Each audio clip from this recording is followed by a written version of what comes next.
L'enseignant et conférencier Luc Blanchette a abordé le sujet de l'anxiété et de la fatigue mentale afin que vous puissiez mieux la gérer et la comprendre.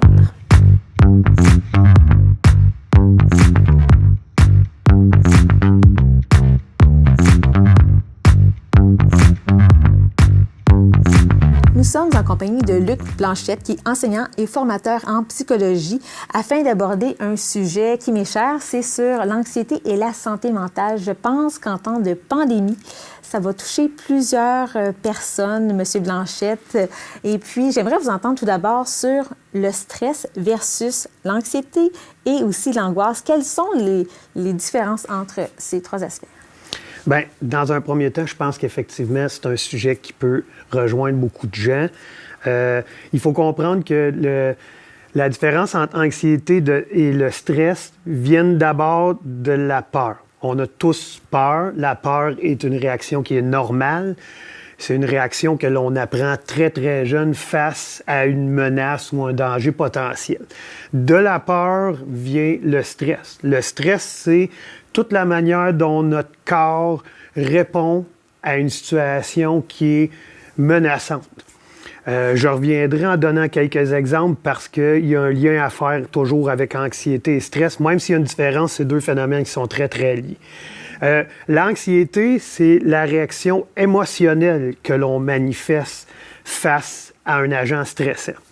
Bon, si je parle par exemple du stress, je donne un exemple d'agent stressant, par exemple le trafic sur la route. Ça, c'est un stress. Si on s'apprête à rentrer sur la route avec notre voiture en temps de trafic, pare-choc à pare-choc, il y a différentes réactions que notre corps va avoir dans cette situation de stress-là. Peut-être, par exemple, qu'on va arrêter de produire des glandes salivaires, alors la bouche va s'assécher. Peut-être que nos muscles vont être tendus, qu'on va tenir notre volant un petit peu plus serré. Ça, c'est des réactions de stress. C'est notre corps qui réagit à un agent stressant. L'anxiété, elle, c'est la manière dont individuellement chaque personne répond de manière émotionnelle à un facteur de stress. C'est donc dire que chaque personne ressent un niveau d'anxiété différent par rapport à un même facteur de stress. Est-ce qu'on parle de perception ici? Comment la personne perçoit un danger? Perception et réaction émotionnelle. Parce que l'émotion est teintée de cette subjectivité-là, puis vous avez raison, on parle de perception à ce moment-là. Parce que si on échange tous les deux sur le degré d'anxiété que suscite le trafic sur la route, bien, peut-être que pour vous, si vous essayez de le mesurer, l'anxiété que ça va causer chez vous, ça va peut-être être de 5 ou 6 sur 10, ce qui représenterait une anxiété moyenne.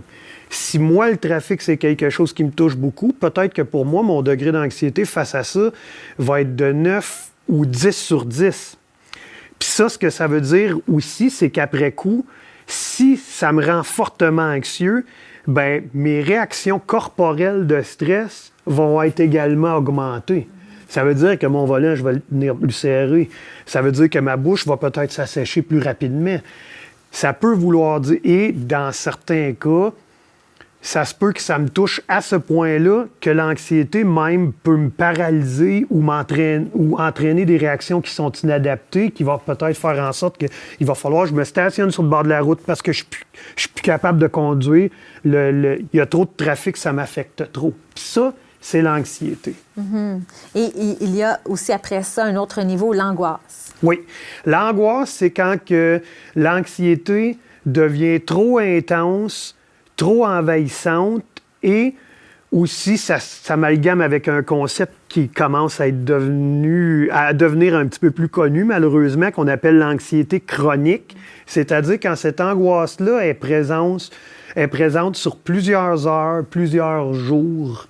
Et effectivement, là je suis dans un état d'anxiété à 10 sur 10 qui est pas 24 heures sur 24, mais qui est présente plusieurs heures à tous les jours. Et ça rend les gens très souffrants parce que c'est souffrant être toujours dans cet état-là. Ça demande beaucoup d'énergie aussi. Tout à fait. C'est pour ça souvent qu'on peut parler de troubles anxieux, mais que dans des cas comme ça aussi, on peut parler de problématiques associées à l'anxiété.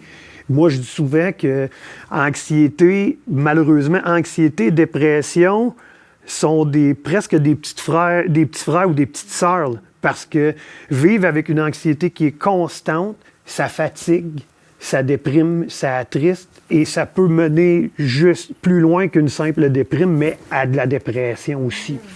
Et dans votre conférence que j'ai lue, en fait, ce qui est surprenant, c'est que vous parlez des fois des effets bénéfiques reliés à l'anxiété, parce qu'il y en a quand même. Par exemple, ça donne un avertissement, ça peut donner une motivation et même une activation. J'aimerais ça que vous en parliez davantage sur les effets bénéfiques, parce qu'à la maison, j'imagine les gens nous entendent dire un effet bénéfique, j'en doute. Mais pourtant, il y en a. Bien, il faut comprendre au départ qu'on est tous anxieux. Si on ne l'était pas, ça m'effraierait. Parce que l'anxiété est, premièrement, c'est vrai que c'est une réaction face à une menace potentielle. Si je suis dans une situation où je ne me sens pas à l'aise, la question, c'est pas de se demander est-ce que j'ai raison ou j'ai tort, mais c'est un réflexe de protection que j'ai. Si je me promène dans la rue le soir qu'il fait noir, qu'il n'y a personne, mais que malgré tout, je me sens menacé, c'est quand même un bon réflexe. C'est aussi un grand facteur dans la motivation. T'sais, avant de vous rencontrer, j'étais anxieux et je le vois pas mal. Au contraire, je le vois comme quelque chose de positif. C'est signe que je me préoccupais de bien répondre à vos questions, de rendre l'information de manière pertinente, de préférence intéressante. Tout ça, c'est des signes de motivation. Si j'étais venu ici pour vous rencontrer sans aucune anxiété, ben, c'est que je suis pas motivé. Si on fait un travail qui nous rend 0 anxieux, bien, il y a à se questionner sur le degré de motivation qu'on a à faire ce travail-là. Oui, oui. Pourtant, quand on vit de l'anxiété, et j'ai eu quelques épisodes dans ma vie, j'ai fait des crises paniques.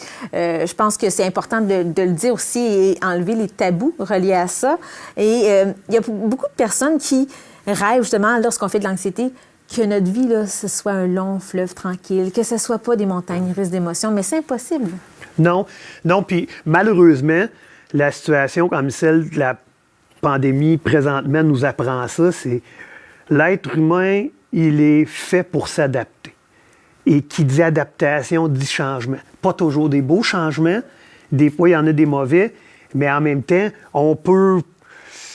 c'est difficile d'être capable d'identifier une vie qui serait satisfaisante puis qui est parfaitement dans la sérénité et la tranquillité. On a besoin de changement, on a besoin d'évoluer. C'est en nous. On a besoin de motivation, on a besoin de drive, puis on a besoin des fois d'affronter des défis qui, au départ, nous rendent anxieux, mais qui, après les avoir réalisés, nous font sentir fiers de nous-mêmes. Pour nous, constitue une victoire de plus, un accomplissement. Puis l'anxiété vient aussi jouer là-dedans. Oui, et aussi, on pense souvent à l'anxiété. Puis, il y a deux choses qui se déroulent. On peut paralyser ou, au contraire, on peut affronter. Est-ce qu'il y a une formule qui est mieux que l'autre? Bien, c'est sûr que si on pouvait affronter toutes nos anxiétés, probablement qu'on en sortirait grandi. Mais l'être humain n'est pas non plus fait pour être constamment anxieux. Il a besoin de repos. Il a besoin de recharger ses énergies. Il a besoin de... je prends peut-être les devants sur quelque chose dont on devait discuter plus tard, mais moi, je parle beaucoup de ce que moi j'appelle, que je vulgarise sous l'appellation le SAA, parce que je dis toujours, les voitures ont leur CAA, l'être humain, il a son SAA. Ça veut dire sommeil, alimentation, activité physique. Et et aussi banal que ça puisse être, il faut tenir compte de ces trois variables-là parce que notre hygiène de vie est aussi une arme pour nous aider à bien gérer l'anxiété et à bien la gérer quand elle est extrêmement demandante. On va y revenir, justement. Mais quels sont les effets négatifs sur l'anxiété? On peut parler des effets sur le corps, des effets sur les émotions, sur les comportements aussi. Bien, au niveau physiologique, C'est normal, comme je le disais tantôt, de ressentir un petit peu d'anxiété. Je sais pas, moi, si on tombe en amour, on ressent un picotement qui nous rend anxieux, mais on peut pas vivre constamment de cette anxiété-là parce qu'on hypothèque nos fonctions physiologiques. Notre rythme cardiaque, il peut pas toujours fonctionner dans le tapis. On peut pas toujours avoir que... Puis souvent, en réaction de stress, on a, sans donner un cours de biologie, on a le système nerveux sympathique qui, lui, active les fonctions qui nous permettent de répondre face au stress. Alors, je l'ai dit tantôt, assèchement diminution de la production de la salive, ralentissement du système digestif, parce que c'est pas digérer qui est en priorité en situation d'anxiété. C'est comme vous l'avez dit tantôt, c'est de combattre. Mais notre corps ne peut pas être constamment tendu parce que ça use, parce que ça entraîne, ça peut aussi entraîner des problématiques d'ordre physiologique à moyen et à long terme, des problèmes cardiaques. Et on a parlé tout à l'heure de l'aspect mental. Si je suis toujours anxieux, ben je peux développer des troubles anxieux. Oui, c'est ça. Puis il y a des comportements aussi qu'on va adopter lorsqu'on fait de l'anxiété. Quels sont-ils? Oui. Bien, et tantôt, vous avez posé la question, est-ce que c'est mieux de combattre ou de fuir? On peut fuir, mais cette fuite-là, si elle se veut saine, elle doit être momentanée pour revenir à ce qui nous rend anxieux ensuite. Parce que si ce qu'on fait toujours, c'est fuir, ce dont on ne se rend pas compte, et dans ce sens-là, c'est insidieux, l'anxiété, c'est qu'on donne de la force à notre anxiété. Et c'est à quel moment aussi qu'on doit aller consulter? Je pense que c'est quand on constate qu'on a des difficultés à fonctionner dans notre vie de tous les jours. On a une vie de famille, une vie de couple, une vie professionnelle, une vie sociale. Et quand l'une ou l'autre, ou malheureusement souvent plusieurs de ces sphères-là sont atteintes, j'arrive plus à faire mon travail avec au moins une certaine qualité. Je m'absente souvent, j'ai des retards accumulés au travail, je prends plus soin de mon conjoint, de ma conjointe, de mes enfants. Quand tout ça est affecté, moi, je vous dirais, c'est le signe que tout seul, on peut pas gérer tout ça. Mm-hmm. Ça vient aussi avec des stress internes, des pensées irrationnelles. Ça revient souvent parce que l'anxiété, ce sont des pensées, je dirais pas obsessives, mais quand même qui reviennent là, assez fréquemment, qui nous font croire des choses qui sont inexistantes. Bien, la phrase clé souvent dans la tête d'une personne anxieuse, c'est « et s'il arrivait ça? » Et le problème avec ce « il arrivait ça », ce « ça-là », il est souvent irrationnel. On se crée... C'est pour ça, d'ailleurs, que souvent, dans les volumes, si on lit là-dessus, on dit souvent que l'anxiété, c'est de la peur par appréhension. On a peur avant d'affronter une situation. Pourquoi? Parce que dans notre tête, on se construit des scénarios comme « Mais qu'est-ce qui se passait si... » Bon, je sais pas, moi, si je pense à quelqu'un qui a peur des endroits publics, peur d'aller dans des salles qui pourraient se remplir. C'est pas tant la peur que la salle soit pleine. C'est la peur de ce qui pourrait arriver dans une salle pleine s'il se produisait quelque chose de catastrophique, comme si un feu était déclenché dans cette salle-là, puis que les gens prenaient panique, puis là, dans notre tête, on va avoir des visions comme « je vais finir mourir écrasé par l'ensemble de la foule ».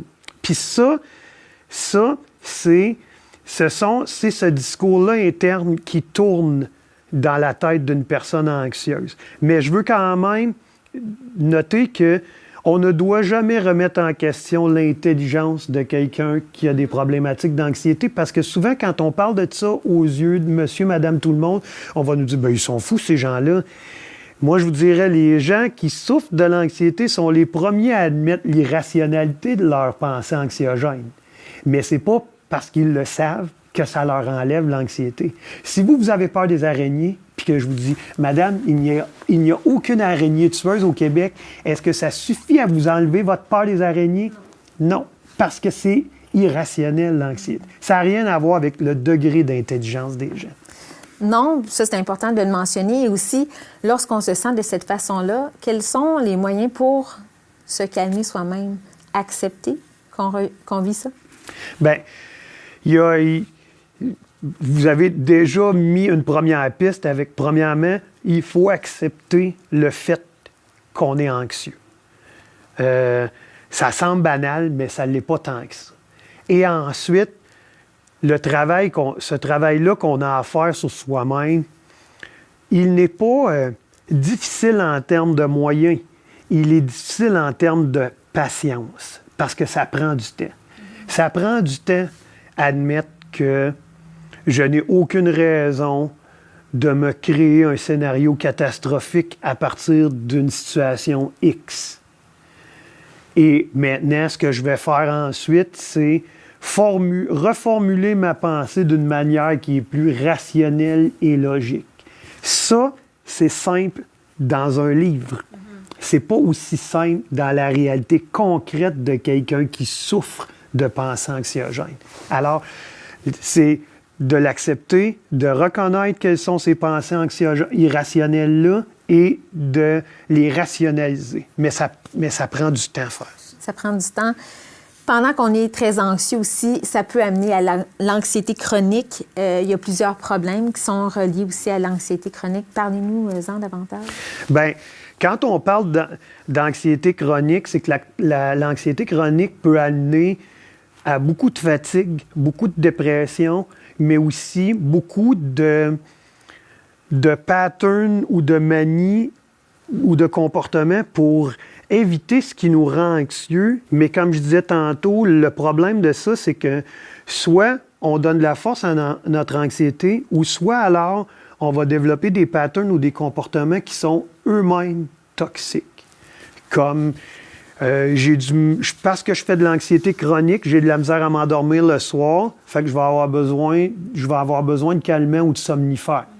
J'ai de la misère à me sortir du stress que je vis au travail, fait que je vais m'ouvrir une bouteille de vin.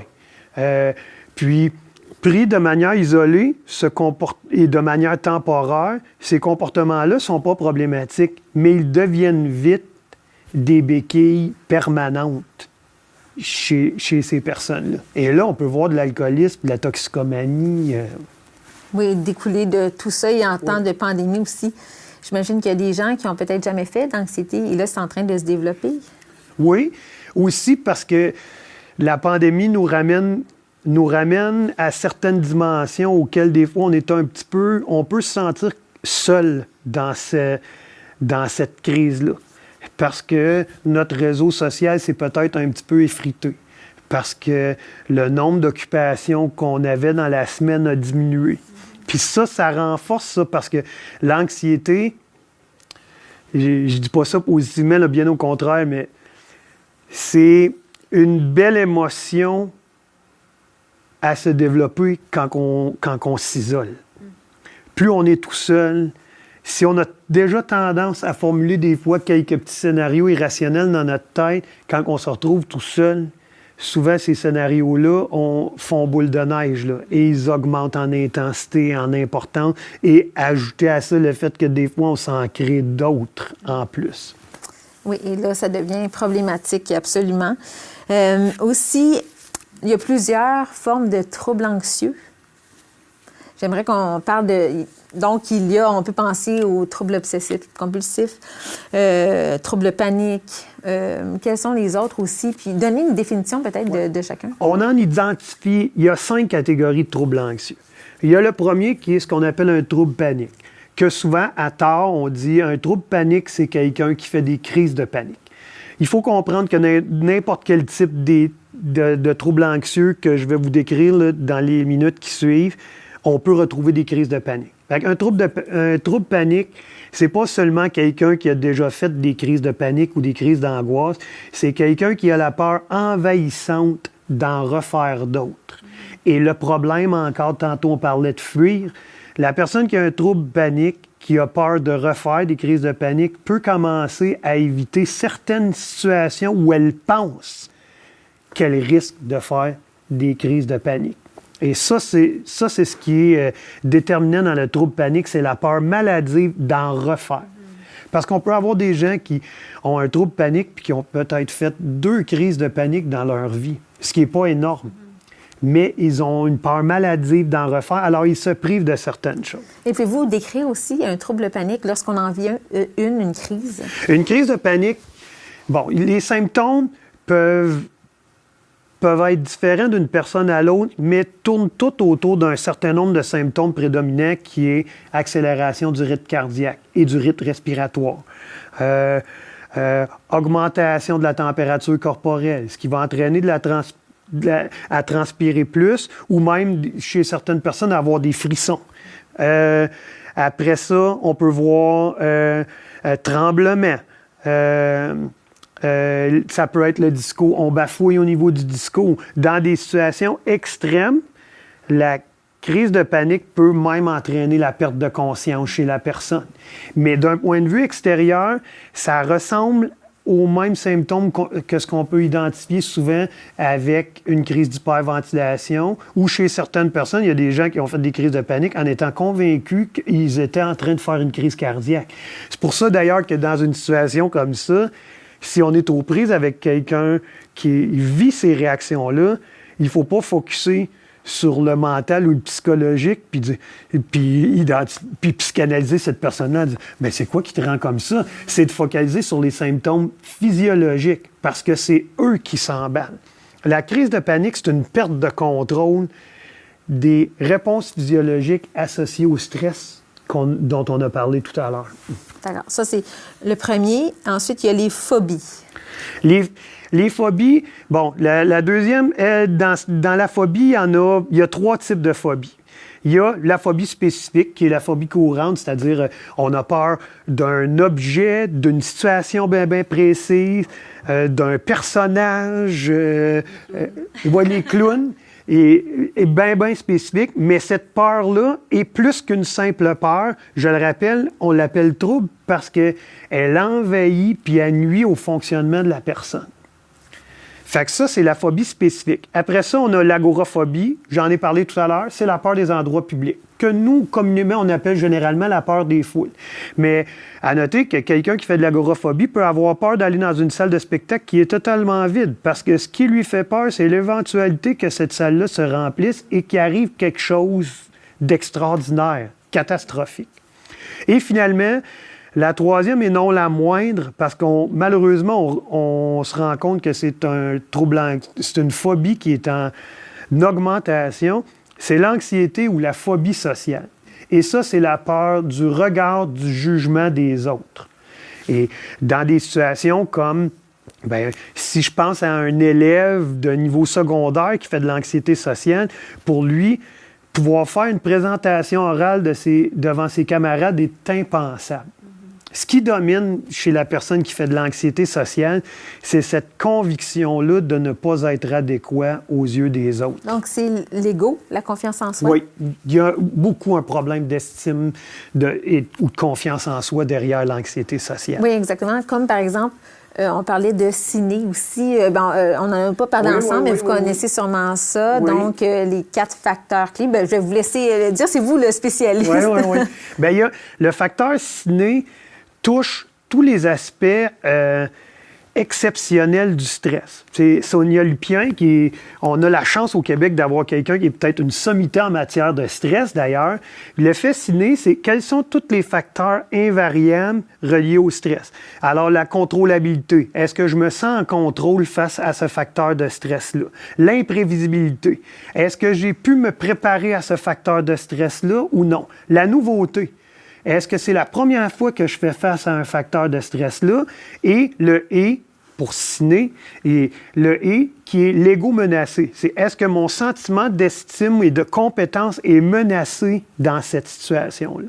Et ça, ces 4 éléments-là sont quand même monumentaux dans la recherche sur le stress parce qu'ils nous permettent de reconnaître que, en plus des facteurs personnels on a des facteurs situationnels qui ont un effet sur notre réponse d'anxiété ou notre réponse de stress. Mm-hmm.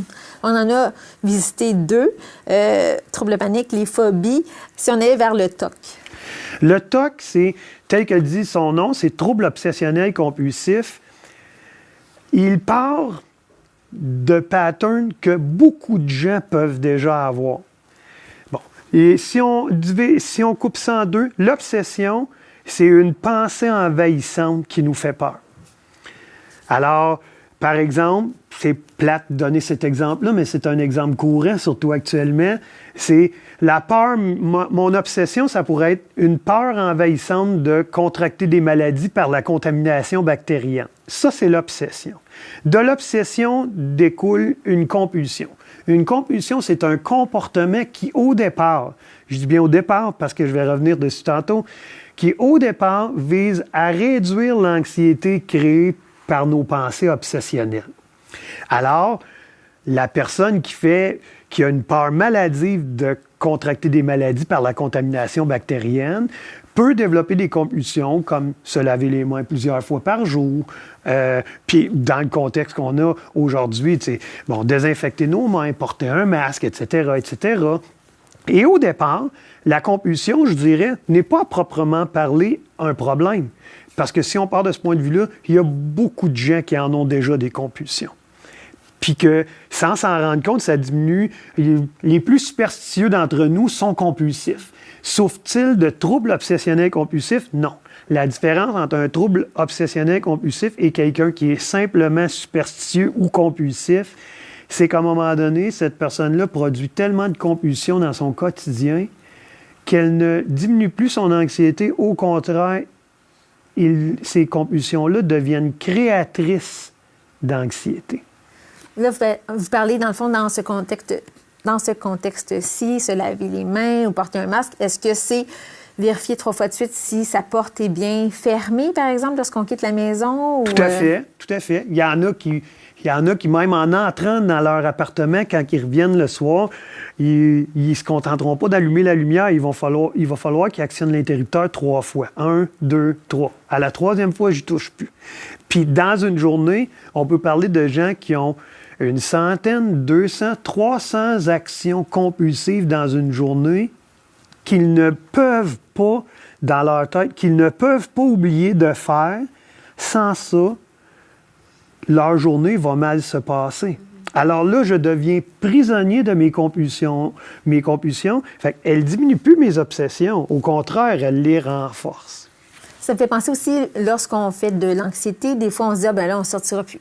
Ça me crée de l'anxiété d'aller au restaurant. Ça me crée de l'anxiété d'aller au centre d'achat. Bon, mais je vais rester chez moi. Mais plus on rapetisse notre univers, pire ça devient, parce que même dans notre propre lit, parfois, l'anxiété va se trouver là où on est, finalement. Tout à fait, tout à fait. J'utilise toujours cet exemple-là, puis il est caricatural, je le reconnais, mais c'est parce que je veux laisser une image dans la tête des gens quand je parle de ça. L'anxiété, c'est comme le linge sale. Si ça ne me tente pas de faire mon linge, puis que je fais tout simplement l'accumuler dans le coin de ma chambre, si j'affronte jamais le fait qu'un jour, il va falloir que je lave mon linge, je vais finir par me rendre compte qu'il y a du linge sale dans ma chambre, il y en a, et qui prend énormément de place. Bien, c'est ce qui se passe avec l'anxiété.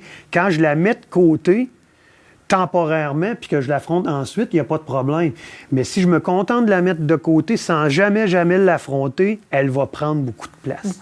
Beaucoup d'ampleur. Oui. Il y a aussi le TAG, trouble d'anxiété généralisée. Oui, le trouble d'anxiété généralisée, c'est quelqu'un qui est constamment aux aguets, constamment anxieux de manière quotidienne, sans qu'il y ait de source spécifique. Contrairement à la phobie ou aux autres types de troubles anxieux qui ont souvent une ou quelques causes. La personne qui souffre d'un trouble d'anxiété généralisée, elle est toujours anxieuse dans son quotidien de manière régulière et n'importe quelle, des fois, petite chose qui s'ajoute à son quotidien nourrit son anxiété. Moi, je vous dirais de manière caricaturale, si vous avez quelqu'un dans votre entourage qui souffre d'un trouble d'anxiété généralisée, c'est la dernière personne au monde que vous voulez rencontrer pour lui annoncer une bonne nouvelle parce qu'elle va vous péter votre ballon. Les gens qui ont un trouble d'anxiété généralisée, c'est des gens qui ils nourrissent beaucoup de pensées catastrophiques. Alors, si si vous annoncez une bonne nouvelle, il va trouver le facteur de risque ou le danger potentiel qu'il y a dans cette situation. D'accord. On évite donc peut-être ou on se trouve vers quelqu'un d'autre. Mais en même temps, je dis ça de manière caricaturale, mais il faut quand même reconnaître que ces gens-là souffrent d'être comme ça. Oui, tout à fait. Il y a également le choc post-traumatique. Le choc post-traumatique, lui aussi, est différent des autres, dans ce sens où lui, il est créé par un facteur de stress, un facteur anxiogène qui est extrêmement important, qu'on appelle traumatisme, qui en général met en scène la mort ou la peur de mourir, le fait d'avoir été témoin direct ou non d'une mort ou d'en être affecté sans avoir été là. Si je vis le décès subit de quelqu'un qui m'est proche, que j'ai pas été là, mais que ça me touche puis que j'ai pas vu venir ça, ça se peut que pour moi, cet événement-là soit traumatique et qu'il crée des effets ensuite. Puis parmi les effets là, du stress post-traumatique, bien, difficulté à dormir, revivre sans cesse revoir sans cesse des images ou entendre des sons qui me rappellent cet événement-là.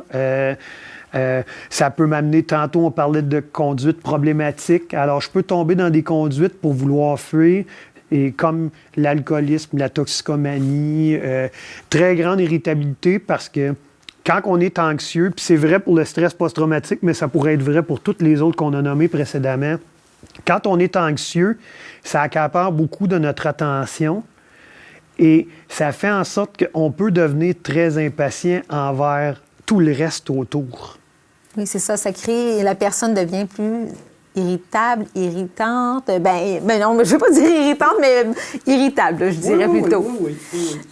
Aussi concernant la dépression, c'est à quel moment où quelqu'un qui a un trouble anxieux peut sombrer dans une dépression? Je dirais qu'il y a le facteur motivationnel qui nous permet beaucoup de le voir. Quand on n'a plus de motivation pour rien, ou alors, sans que ce soit nécessairement le plus de motivation pour rien, si ce qui me motive d'habitude ne me crée aucune envie, c'est un facteur annonciateur. Alors, c'est un des premiers. J'ai même plus envie de faire ce que j'aime le plus faire d'habitude. Puis ensuite, bien, tantôt on parlait d'irritabilité, ça peut être quelque chose qu'on va voir aussi, mais difficulté de concentration ou prendre un temps démesuré pour prendre une décision banale, comme décider qu'est-ce que je vais mettre comme vêtement le matin. Ça aussi, c'est des signes annonciateurs. Pas nécessairement de dépression, mais de symptômes dépressifs. Aussi, on parle des fois aussi avec la dépression, les gens qui ont la misère à se lever le matin, à prendre leur douche, à prendre soin d'eux-mêmes.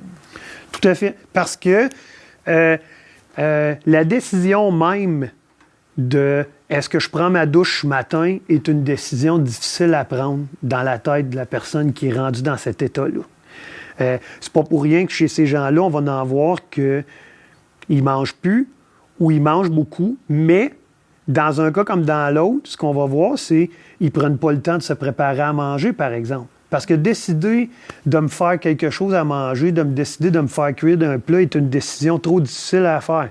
Fait que si je mange, je vais manger, mais je vais manger ce qui traîne sur le bord dans le garde-manger ou dans la porte du réfrigérateur, mais qui me demande aucune préparation. Parce que décider de me faire à manger est une décision trop difficile à prendre.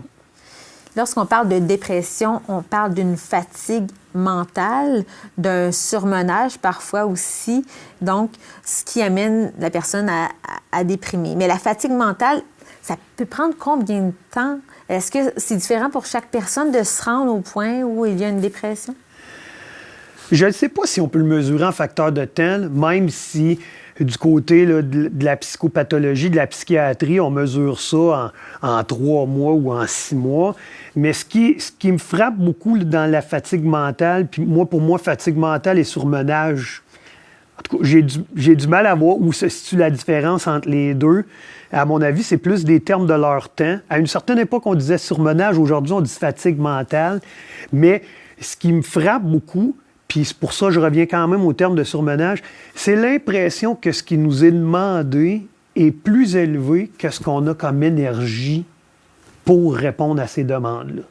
Et quand on se sent comme ça, de manière...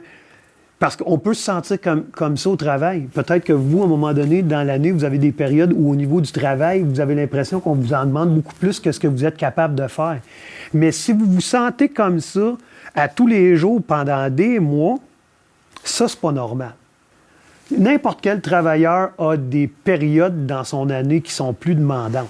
Mais si on se sent comme ça pendant 3 mois, 4 mois, 5 mois, 6 mois, là, on fait face à ce qu'on appelle la fatigue mentale.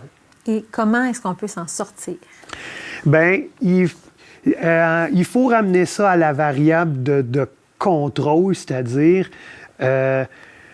essayer peut-être d'identifier quels sont tous ces facteurs de stress-là ou ces facteurs d'anxiété-là. Parce que souvent, la personne, quand elle est rendue à l'état de la fatigue mentale, si on lui demande comment elle va, elle nous dira pas nécessairement ça dans ces mots-là, mais c'est ça qu'elle veut dire. Elle va nous répondre que tout va mal. Mais dans la réalité de quelqu'un, c'est pas vrai que tout va mal. Alors, est-ce que je peux décortiquer ces facteurs d'anxiété-là et à travers ces facteurs-là, quels sont les facteurs d'anxiété que je ne peux contourner, quels sont ceux que je peux contourner, quels sont ceux qui relèvent de moi et quels sont ceux sur lesquels je n'ai aucun contrôle, et quels sont ceux qui sont utiles et ceux qui sont inutiles. Parce que on peut avoir dans notre vie s'imposer des stress qui ne sont pas utiles, qui ne sont pas constructifs. Je vous dirais, par exemple, des facteurs qui grugent du temps. Comme est-ce qu'au travail, si j'ai déjà beaucoup de travail, est-ce que je suis obligé de m'impliquer dans le comité social de mon équipe du bureau?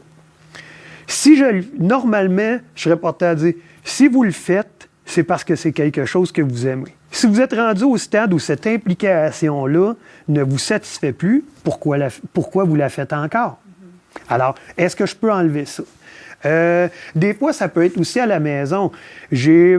On a différentes tâches quant aux enfants, puis on s'est mis sur le dos soi-même de tout faire les lunchs des enfants, puis de les faire déjeuner, puis de sortir les vêtements de leur garde-robe, de s'assurer que les vêtements là, pour l'école sont prêts le lendemain matin.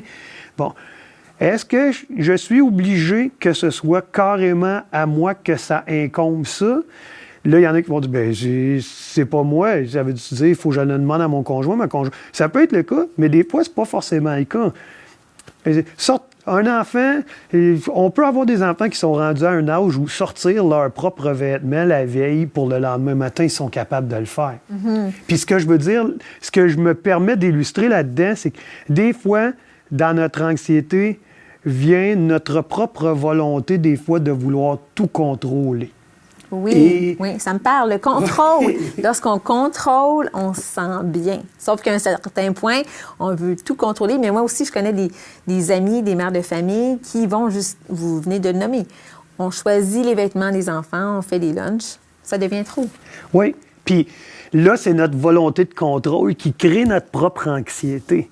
Alors, je sais que ça a l'air banal parce qu'on entend tellement ça depuis à peu près 8 mois. Il faut lâcher prise sur certaines choses. Et puis, des fois, en déléguant, en regardant ce que mes enfants sont capables de faire par eux-mêmes, en regardant peut-être ce que je me suis imposé de tout faire moi-même, alors que mon conjoint, ma conjointe pourraient en faire un peu. Puis là, je ne veux pas créer de chicane de ménage nulle part, mais il y a ça aussi. Alors, mais oui, le contrôle est des fois un ennemi de notre lutte contre l'anxiété. Et quand l'anxiété s'envenime, qu'est-ce qu'il faut faire? Bien, premièrement, si elle s'envenime à un niveau où on a l'impression qu'on ne peut la gérer soi-même, il faut avoir l'humilité de demander de l'aide. Bon, si on pense être capable de tout gérer ça soi-même, tant mieux. Mais si on ne peut pas, il faut avoir l'humilité de... Puis là, il y en a qui vont dire, bon, ouais, mais moi, consulter un psychologue, je ne sais pas ce que c'est. Moi, je dirais souvent la porte d'entrée, si on pense qu'on a besoin d'aide, c'est le médecin de famille. C'est souvent la meilleure personne pour nous référer à un psychologue ou un intervenant qui peut réellement nous aider. Parfois même, on a l'avantage que ce médecin de famille-là, il connaît déjà nos antécédents, notre historique. Des fois même, il connaît notre historique familial, parce que l'anxiété, des fois, c'est quelque chose qui se transmet d'une génération à l'autre aussi. Alors, fait que des fois, ça peut être ça. Mais la médication aussi. Oui. Puis la médication, il faut reconnaître, on l'a démonisé longtemps. Puis je pense que la crise du Ritalin nous a amené un petit peu vers ça, malheureusement. Mais il faut comprendre que dans le cas de l'anxiété, pour les problématiques d'anxiété, la médication peut être un traitement, peut être un outil temporaire efficace. C'est pas parce que quelqu'un va avoir besoin d'anxiolytique qu'il va en prendre toute sa vie. Il peut en avoir besoin pendant une période de temps, puis ça va l'aider, puis ça va l'accompagner, puis peut-être que ça va aider la personne à faire une partie du chemin. L'autre partie du chemin, elle va le faire. Elle va pouvoir le faire par elle-même. C'est souvent combiné avec une psychothérapie. Oui, oui. Bien, d'ailleurs, c'est pas assez souvent combiné avec une psychothérapie parce que je pense qu'il faudrait que ça soit combiné. L'un ne devrait pas aller sans l'autre. Non, tout à fait, tout à fait. Le repos. Mais c'est mon humble avis. Là. Et le repos aussi. Oui. Faut se donner le droit de... Moi, je donne souvent cette analogie-là. Il faut se donner le droit de déposer le genou à terre une fois de temps en temps. On n'est pas... L'être humain, je l'ai dit tantôt, n'est pas fait pour être en mode combat 24 heures sur 24, 7 jours par semaine, 365 jours par année. On n'est pas fait pour ça.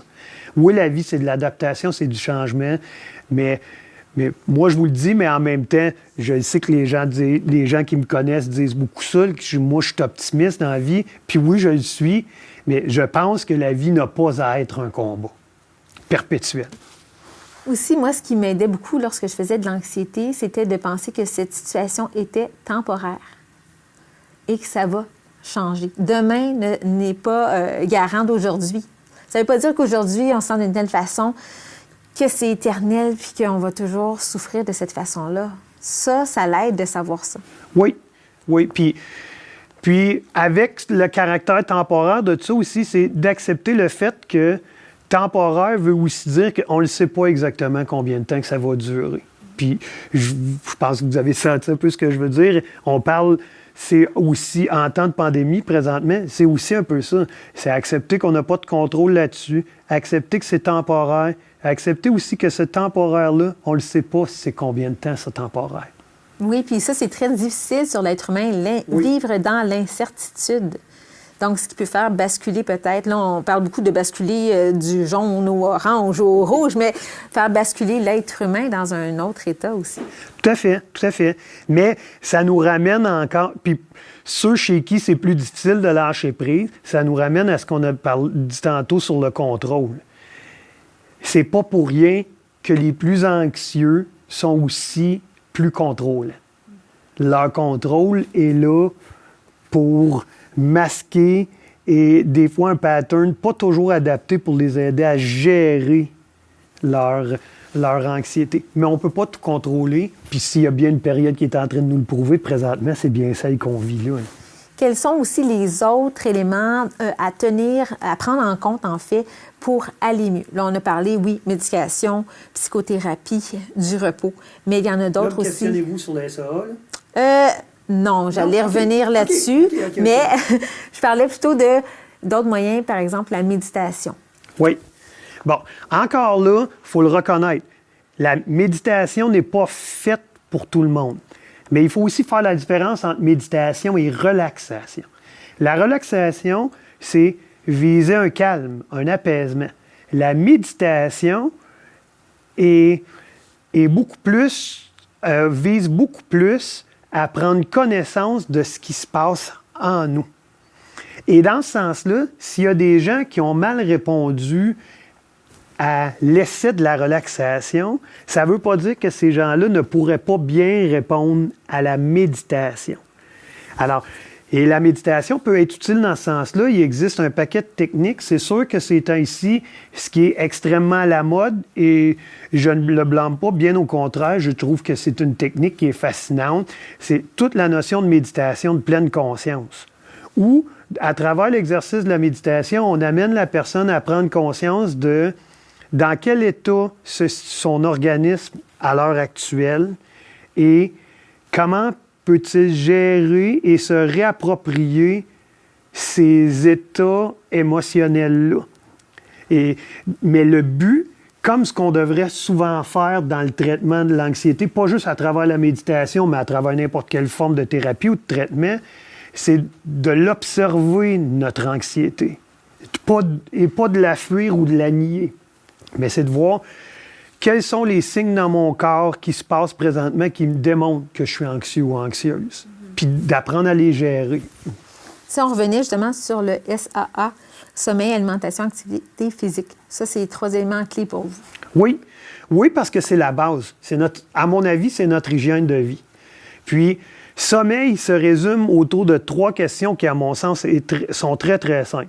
Est-ce que je dors le nombre d'heures de sommeil minimal dont j'ai besoin? Pour les dormeurs plus légers, c'est 7 heures par nuit. Pour les dormeurs un petit peu plus demandants, ça va aller jusqu'à 9. Si vous avez besoin de dormir 10, 11 ou 12 heures de sommeil à toutes les nuits, c'est pas normal. C'est 7 à 9.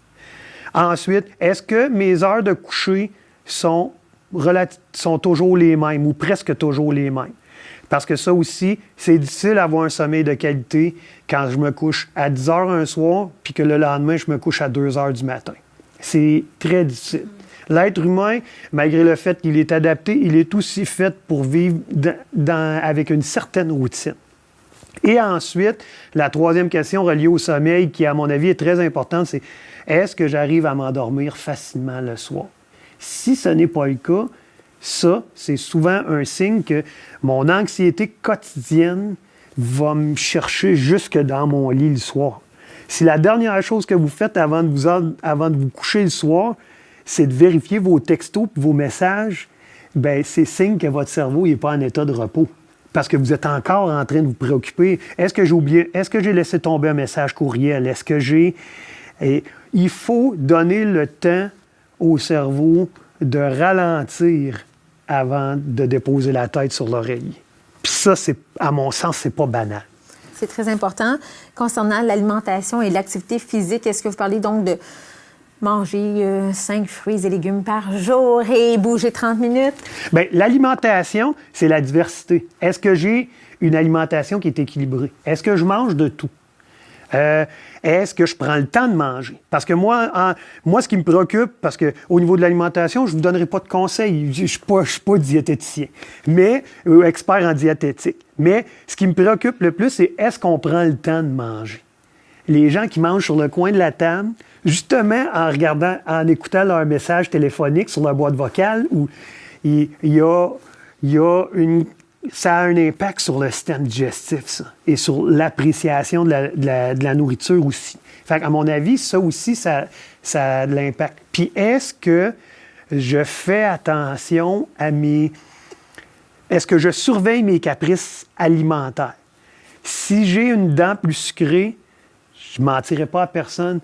La période de la pandémie, c'est pas le temps pour se mettre au régime alimentaire. Ceci étant dit, si j'ai tendance à avoir la dent plus sucrée, il faut quand même que j'exerce une certaine maîtrise ou un certain contrôle là-dessus pour ne pas tomber dans les vices alimentaires. Puis là, je parle de dents sucrées, mais ça peut être la même chose pour la consommation d'alcool. Je peux m'offrir une petite bouteille de vin le vendredi soir à la fin de ma semaine de travail pour pouvoir relaxer.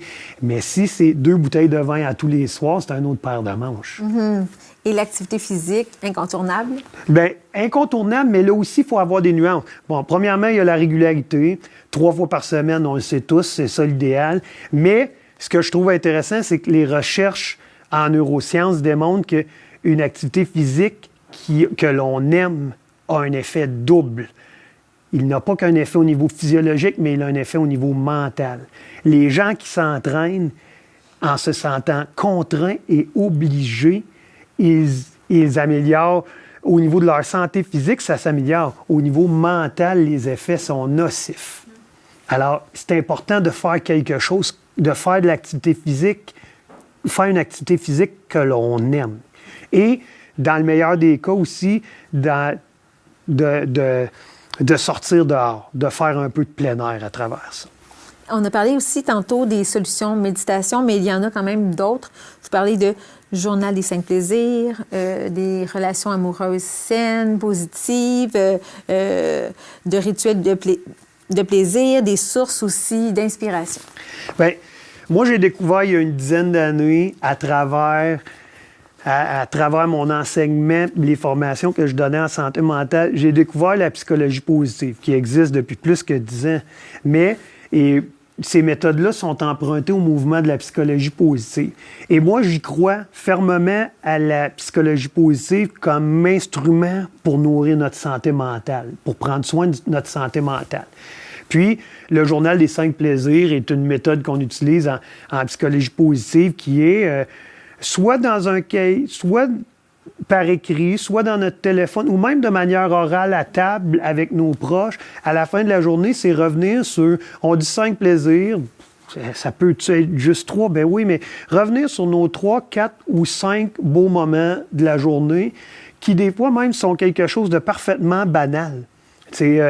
Moi, dans mon cas, si je parle de ça, ça peut être après un cours, un étudiant qui m'a remercié pour le cours que je lui ai donné. Ben moi, c'est déjà une fleur dans ma journée. Puis, si on fait ça de manière quotidienne, les recherches le démontrent que ça crée un état mental positif qui est durable. Ça me fait penser à un journal de gratitude, finalement. Oui, tout à fait, tout à fait. Puis c'est le même objectif. L'exercice n'est pas compliqué, mais la régularité de l'exercice crée un effet durable. Aussi, une autre source de bonheur, l'amour et les relations positives, les rituels de plaisir. Là, j'accroche là-dessus, rituels de plaisir. Qu'est-ce que vous voulez dire? Bien, ce que je veux dire, c'est, on parle beaucoup de bienveillance, c'est devenu un terme à la mode présentement. Puis, si on veut nourrir son bonheur, nourrir sa santé mentale, la bienveillance se découvre dans les rituels. C'est-à-dire, on a parlé tout à l'heure de méditation. Si j'ai quelqu'un qui regarde présentement notre capsule ensemble et qui se dit « Moi, je veux me mettre à la méditation », premièrement, elle se dit « Bon, mais j'ai pas beaucoup de temps. » Fait que si je en faisais 5 minutes par jour, 5 minutes par jour, à tous les jours, peut finir par devenir... Puis ça, pour moi, c'est de la bienveillance envers soi-même. C'est prendre 5 minutes dans ma journée pour prendre soin de mon état mental. Et c'est le phénomène du 21 jours. Je ne sais pas si vous avez déjà entendu parler du phénomène du 21 jours, mais quand on veut implanter une nouvelle habitude, en moyenne, ça prend à peu près 21 jours avant de faire en sorte que cette habitude-là devient un rituel. Et pourquoi que je parle de ce 21 jours-là?